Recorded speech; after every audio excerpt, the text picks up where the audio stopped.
طالبانو په کابل کې د هند ډیپلوماټیک حضور د زیاتېدو هرکلی وکړ. سلام ستړي مشئ، زموږ یوټیوب چینل ته په خیر راغلاست. د لا ډېرو معلوماتو لپاره زموږ یوټیوب چینل سره سبسکرایب کړئ.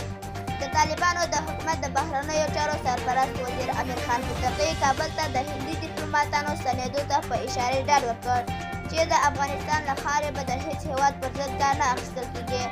د طالبانو د بهرنیو چارو وزارت مرستیال وایند حافظ احمد زیاتکل ازادي راډیو ته وویل چې امیر خان متقي په کابل کې د هند ډیپلوماټیک حضور د زیاتېدو هرکلی وکړ.